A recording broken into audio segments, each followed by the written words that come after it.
Il-Valletta Green Festival għal din is-sena se jsir mit-3 sas-7 ta' Mejju. It-tnedija tal-festival saret mill-Ministru għall-Wirt Nazzjonali l-Arti u l-Gvern Lokali Owen Bonnici.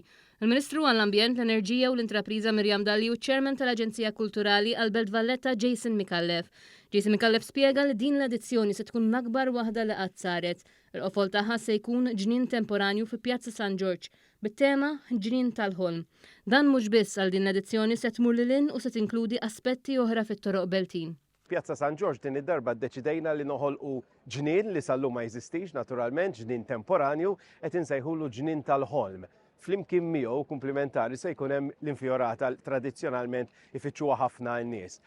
Imma mbagħad ukoll se nkunu qed nifirxu ma' spazji differenti fil-Belt Valletta, il-Valletta Green Festival, f'toroq bħal Teatru l-Antik, Pjazza Tritoni. Il-Ministru Owen Bonnici tkellem dwar kif il-kultura tista' tintuża biex tqajjem għarfien u enfasizza l-importanza li ċ-ċittadini jingħataw pjattaforma biex jimpenjaw ruhom ma' inizjattivi ambjentali bis-saħħa tal-kultura. Il-kultura hija għodda f'kull soċjetà biex tbiddel l-affarijiet u tċaqlaq lil-mijiet minn jaf kemm hemm eżempji fl-istorja illi bidliet twildu propju mill-kultura. U nemmnu li l-kultura għandha rwol biex issaħħaħ il-bidla u l-promozzjoni favur ambjent aħjar. U għalhekk isir il-festival fil-Belt Valletta fejn Pjazza San George ilbes libsa ħadra, libsa differenti. Il-Ministru Mirjam Dalli qalet li din il-kollaborazzjoni mhux biss se ssebbaħ il-Belt Kapitali, iżda wkoll twassal għal kuxjenza ambjentali anke b'modi interattivi.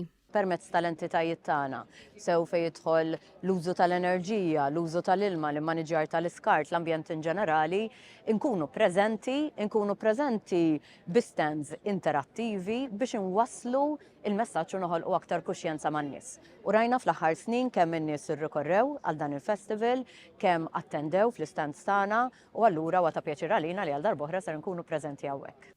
Intant iċ-Chairman tal-Aġenzija Kulturali għall-Belt Valletta qal li dan l-avveniment huwa wieħed mill-attivitajiet ewlenin fil-miftuħ tal-Aġenzija Kulturali għall-Belt Valletta u aċċenna wkoll għall-impenn tal-Aġenzija li toħloq kuxjenza dwar l-ambjent. L-edizzjoni tal-Valletta Green Festival se tinkludi ġnien fantastiku f'waħda mill-akbar żoni miftuħa tal-kapitali.